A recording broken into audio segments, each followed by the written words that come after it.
When Caleb's fingers brushed mine that evening, it wasn't just a casual touch. It was the kind of silent signal that changes everything. I've replayed that moment far too many times, wondering if I should have stopped it.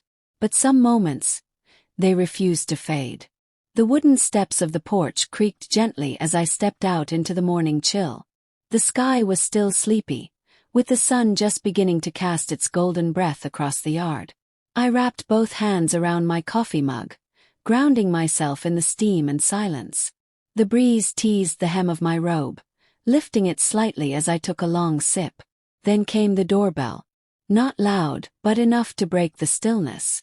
I turned and opened the door, and saw him walking away like he hadn't meant to be seen. Caleb. The way he looked back when he heard the door, it caught me. His uniform was slightly wrinkled, and his hair was unkempt like he hadn't slept. In his hands a small box. "Is that for me?" "Yes."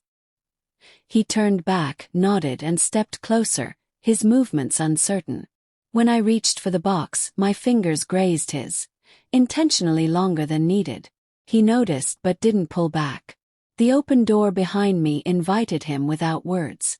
"You seem nervous," I said softly, a teasing warmth in my voice as I walked back inside, leaving the door open behind me. I could feel the air shift, then a quiet click. He'd stepped in. I placed the package on a nearby table and turned slightly, just enough to catch his expression. He was still near the door, cautious, waiting, watching. "You can leave it there," I said casually. But he didn't move. Not right away. Eventually he stepped closer, setting the box down as though it carried something fragile. His eyes met mine again, and I didn't look away. I just moved closer, slowly, quietly. My hand found his again, warm, willing.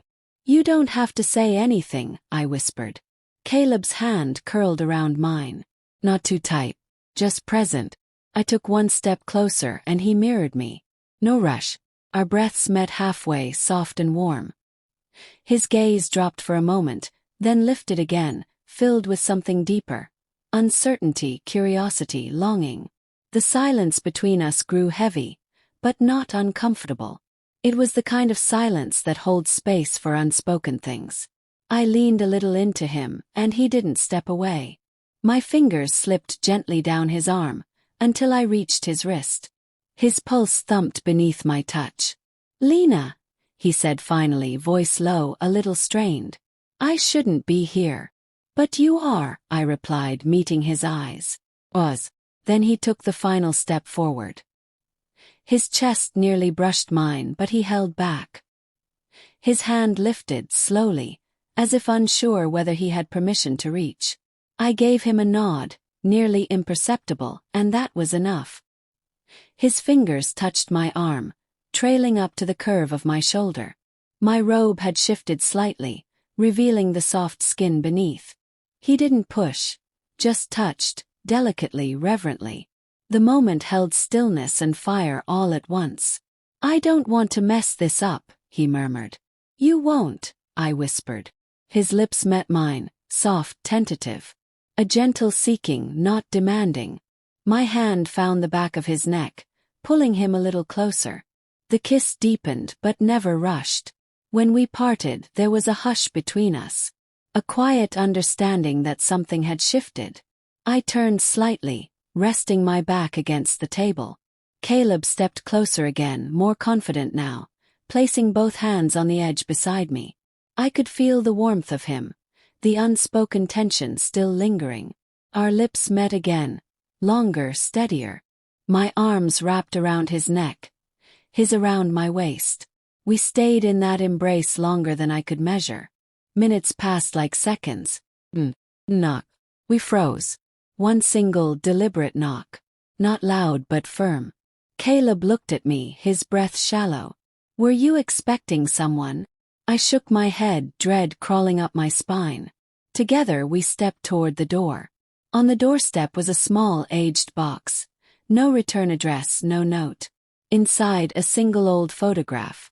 My younger self, smiling beside a boy I hadn't seen in over a decade. My brother. My chest tightened.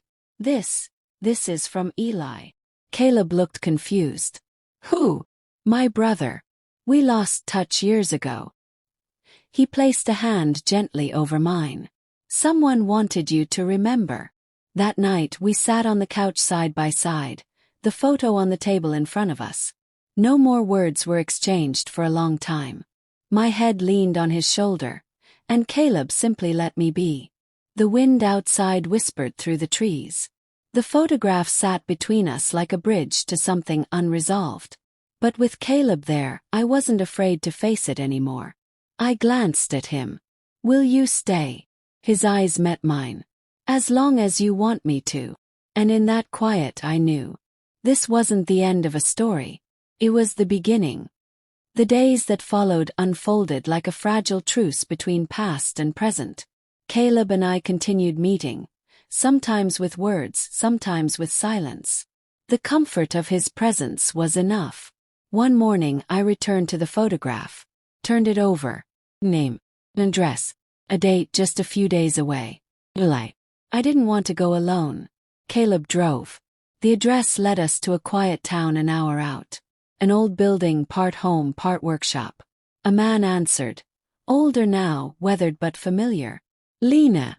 My breath hitched. Eli. The reunion wasn't dramatic. No tears. Just a quiet reconnecting.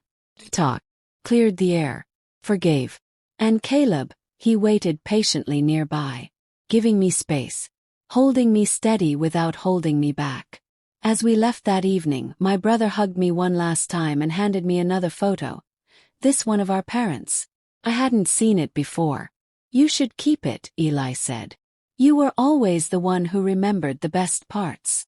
Back in the car, Caleb reached over and held my hand. You okay? He nodded. More than okay. His thumb brushed gently over mine. You feel lighter. I do. He smiled. Then it was worth it. We drove home in silence, but it wasn't empty.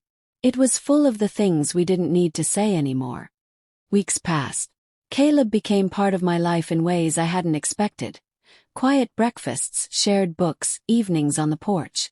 The tension had shifted into something softer, deeper.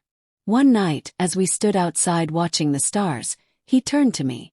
Do you believe some people come into your life just when you need them most?